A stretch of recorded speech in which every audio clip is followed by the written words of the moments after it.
Eric Mwatha with Mwatha.com for the weekend of January 4th and January 5th, 2014. Let's take a look at the Dow, which closed almost unchanged on Friday.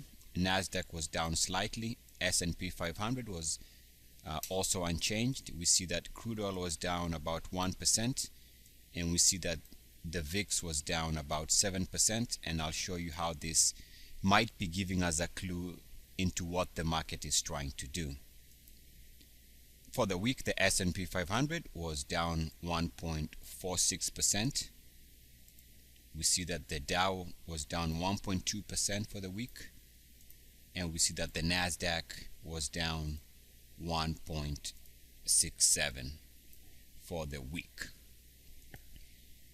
Let's take a look at the charts here. We begin by taking a look at the NASDAQ weekly, and we can see we did close back below the previous weekly breakout level of 4791.68. So that seems to be a failed breakout. If the market continues trading below that, that could be a problem for bulls, because the market needed to hold above that level for this breakout to be intact.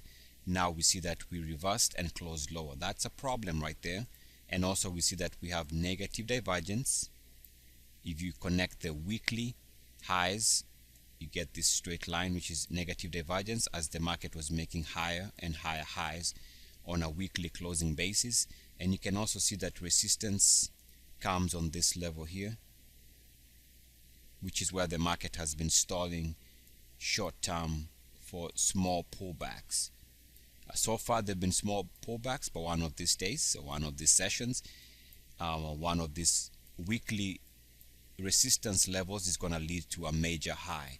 So as we can see here, this is where the market has been stalling recently, and we seem to. The one thing that we can say here is that the MACDs continues trading above zero, and as long as the MACDs are above zero, then it is too early to say that the market is indeed broken, or if that the market has to go down. So the weeklies continue looking slightly bearish on the RSI, but not necessarily broken yet. We can see that on the daily, we had another instance of higher highs on a daily closing basis, but we made lower lows. And what is the most important thing to note from here is that this is the worst type of negative divergence, because the RSI did not move above 61.8 there, as the market was making fresh daily closing highs. So that is the worst type of negative divergence. The thinking here is that at this rate, we should assume that the market is going to have to prove itself. Otherwise, this is a setup normally where the markets do have a severe pullback. So we'll continue seeing that to see how things develop. We also need to keep in mind that we are very close to 50 on the daily time frame. If the market eventually does slash below 50, expect that to be good for a big down day. We also see that we came very close to touching the 50-day moving average. So the one thing I can say is, as long as the market is trading above the 50-day moving average, there is no need for anybody to be absolutely panicking if you're a bull.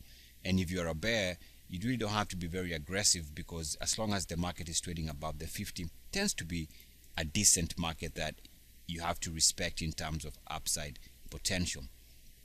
Let's take a look at the hourly here. And I guess one of the themes we're going to notice in this video is weeklies are slightly bearish. Dailies are definitely also looking bearish with that negative divergence. But now, if you take a look at the hourly, we can see that there's some type of hope based on this line, which we've been using for support ever since the market jumped above that line on a breakout level. So ever since the market moved above that line there, we can see this nice surge, and the market did get a chance of recording higher highs. And so that line extension, so we extend this same line and go down, and since then this is where the market has been finding support at this line level here.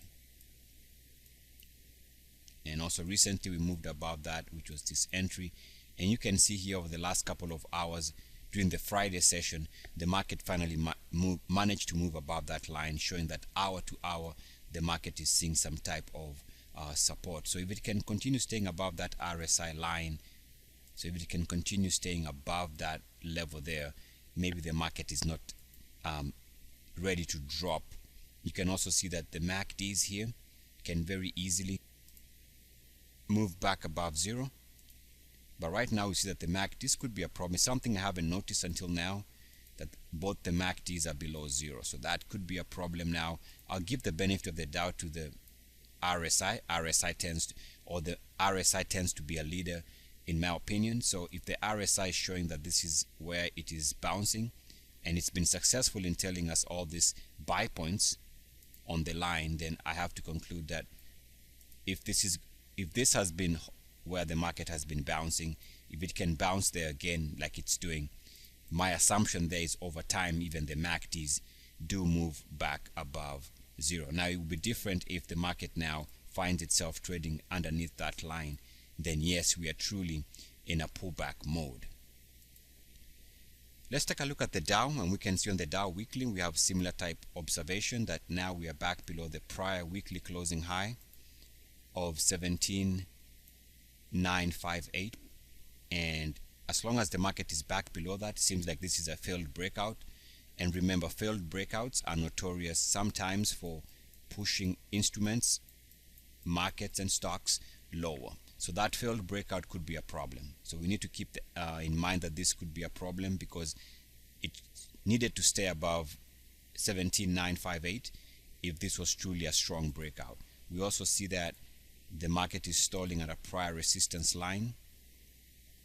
If we just draw it like that, you can see even the most recent pullback off this high came here, and also this pullback for about a week and a half somewhere here came at the exact same level, and now we are stalling there again. So this could be a problem, something to keep in at the back of our minds here. If we take a look at the daily, we also see that we made higher highs just like the NASDAQ here, and then again lower lows on that daily RSI, and again we did not move above 61.8, which is the worst type of negative divergence.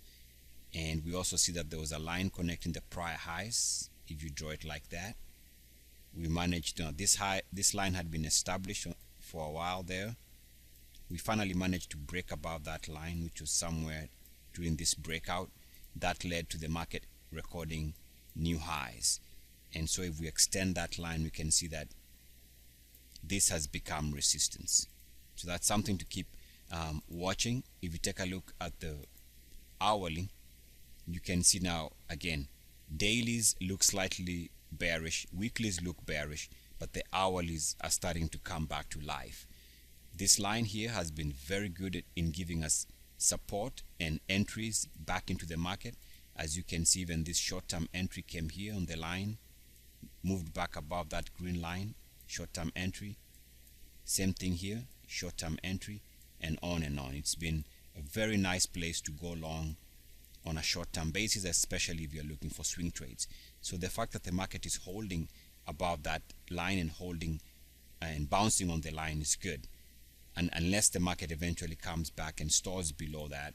So if it trades below here, that's bearish, but for now it's holding, so we have to assume that the RSI is telling us that this is where the market could move higher. Take a look at the Dow Transports, and we can see here also, just like the Dow and the NASDAQ, we are now back below the prior weekly closing high of 9198.20.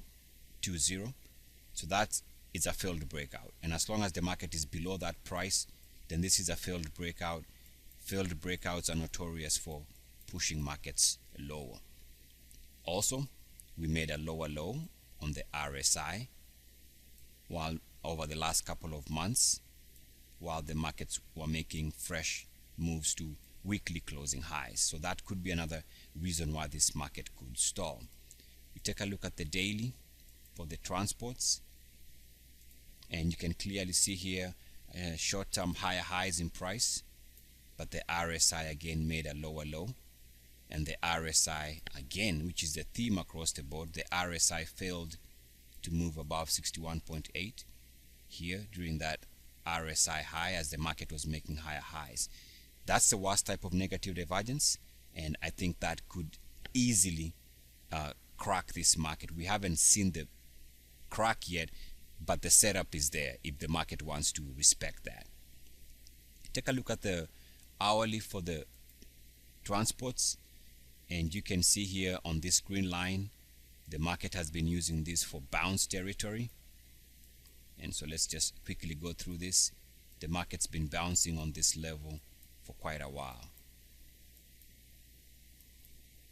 and even recently that was the entry. You can see here we've come and touched that line, and we seem to be moving higher. So the indication there is that the RSI, if it continues doing what it's been doing over the last year, then this is definitely where you can see a pullback after a short. After making these highs there, the market pulled back slightly, but now we seem to be finding support here, suggesting hour to hour the market wants to move higher. Unless it breaks below that, we have to assume that there's short-term move to the upside hour to hour. We go to the S&P 500 weekly,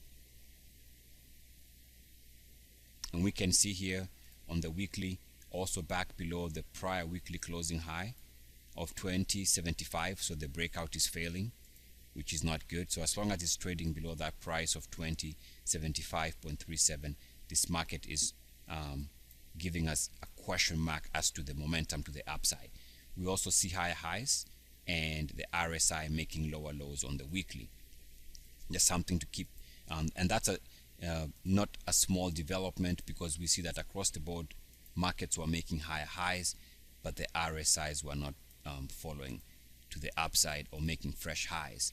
We also see that there's a line of resistance somewhere around here from the prior break. So the prior break was here, which led to, let's call it a short-term pullback there. And so if we draw a straight line from that same zone there, I know it's messy, you can see that this is where the market is stalling. In fact, let's take a look at a fresh chart here. So S&P 500, we made higher highs there, and we had broken below this level before on this S&P weekly, which was here. And so we just draw a straight line from there, and you can see that the market is giving us a sell signal resistance on that weekly time frame on that S&P 500 chart. Let's take a look at the S&P 500 daily, and the daily, same thing, higher highs in price, as you can see, and we made lower lows, and this was showing resistance at about 61.8. So again, we see another level of setup here, which is bearish, the worst type of negative divergence right there. And I do have educational videos discussing this aspect, so check out my videos. I think it's called Uniformity 2.0. Anyway, so another thing to note is we're very close to 50. If we crack below 50, expect a big down day whenever that happens. Take a look at the S&P 500 hourly, and just like the other markets we've been discussing here, you can see that this green line right there is where the market has been bouncing, and you just go back from these lows here. That was an entry recently, which finally managed to move above the green line, which was this entry, and now we seem to be working on moving above that green line. If that's the case, then the RSI there is telling us to expect market to move higher hour to hour. Let's take a look at the Canadian market, and we can see here closed back above the 10-week moving average, but we are also slightly closing above 50, suggesting that any move back below 50 on a weekly time frame could suggest that this could very easily slip and go lower. So we need to watch for that. The reason why I say that is on the daily, we seem to see that we are back to RSI resistance on the top side. If you draw a line connecting the highs, it connects all these highs here, and now we are trading there. So either we are going to find a breakout, which would be bullish, or we are going to see resistance based on this RSI top lines. That's one view. The other view is also based on the prior break of the RSI, so this break point, break of that trend draw a straight line, and you can see that this became a sell signal off the highs, which was somewhere there. Uniform activity above the line and back below it, short-term highs, and now we are back there. So those two lines could become a problem if the market cannot move above those two lines. If it can jump above those two lines and trade above there, then maybe there's hope that the market eventually does see higher prices. So I'm not sure here. We need to keep on. Let's take a look at the hourly there for Canadian market, and you can see really I don't see a lot of conclusive action other than the MACD seem to be indicating momentum to the upside. You can see the MACD here with a crossover above zero, and the other MACD did cross over and now is trading above zero. So the momentum beginning of the week looks like pointing to the upside, in my opinion, on that Canadian market. Let's take a look at the VIX. So back to the US, take a look at the VIX here, and I think the VIX is probably starting to look a little bit bearish, which is bullish for the general market. This line is where the VIX has been stalling over the last 1-2 years, and every time we've come here, the VIX has stalled and the market has been a buy after a shallow pullback in the market. So this has been a nice place to go long, and you can see here again recently, which was there, and now we've come back to that line, seem to be finding resistance. Now this is a almost one year 6 months worth of data, or 1 year 3 months worth of data. Let's take a look at a six month daily on the VIX. So you can see the same line there where it's been stalling. That's pretty obvious. As you can see, the most recent high came there. But there's something else I was going to show you here. If you take a look at the lows line, the prior lows line here, extended, and you can see that now it seems to be giving us resistance there. So all I'm getting at here, in my opinion, looks like the VIX is stalling. If the VIX is stalling at a line where it's been stalling over the last 2 years or so, then the general market should be back in play. In fact, if you take a look at the hourly for the VIX, you can see that there's another reason to be slightly bearish on the VIX, bullish on the market short term, and it's this red line where the VIX has been stalling on the hourly. As you can see, there was a break which was off the highs, and recently another break here which was off this hourly highs, and also another line back test if you draw it, connecting the prior lows here and then extend it. You can also see that this has become resistance hour to hour. So maybe that VIX is telling us that the market could be in play beginning part of the week, but then again we have the confusing and conflicting information coming from the weeklies and from the daily. So those two forces are gonna fight it out, and we're gonna see which one is gonna be predominant. But for now, the VIX seems to be indicating short-term momentum could be to the upside. Let's switch gears here and take a look at Apple. And you can see Apple here is breaking below this recent weekly closing low. So I think the best way I would look at this is anything below the prior weekly closing low in December. The price there is 109.73. So anything below that, the stock can be a short. We also look like probably this could be the beginning of a break.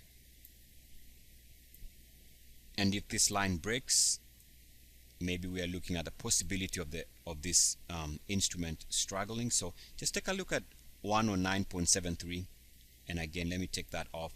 This goes back to the prior lows on a weekly closing basis here in December. If it stays below 109.73, maybe it's stalling.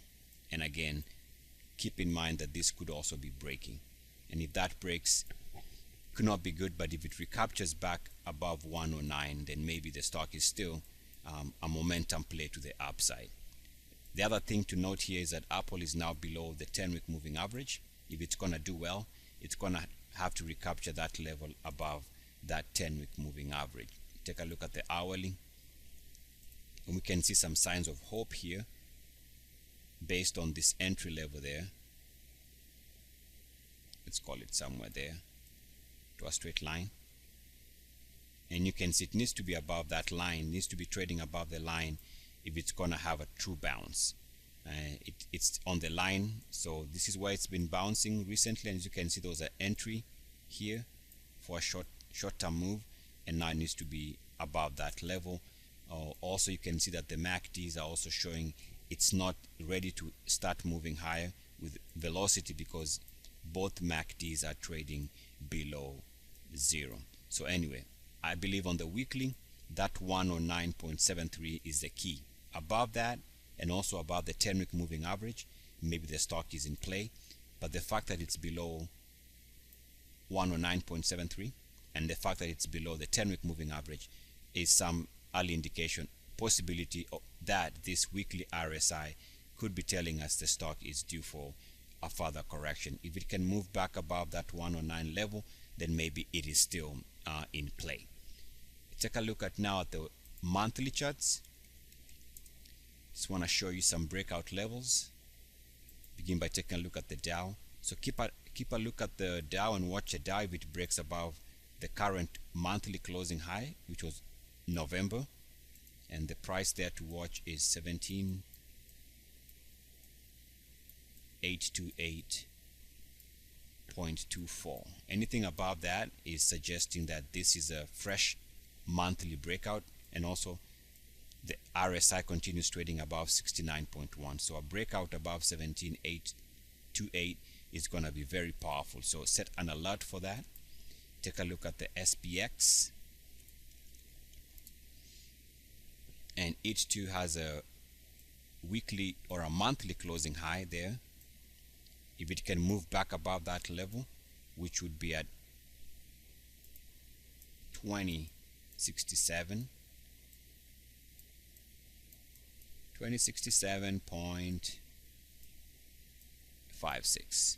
If the S&P 500 is above that level, that would be a fresh monthly breakout indicating higher prices. Keep in mind that we see that the RSI continues trading above 69.1.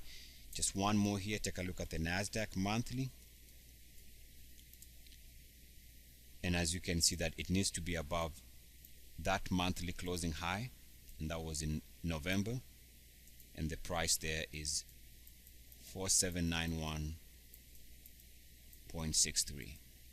So if it stays above that and breaks out above that, be on the lookout for a very fast move to the upside. Right now we are seeing that the S&P 500, the NASDAQ, and the Dow are struggling to hold November monthly closing highs, and if that's the case, if they cannot move above the prices I just showed you, and if the RSIs move back below 69.1, then we are going to be in a true pullback. So let's watch all those things to see how they play out.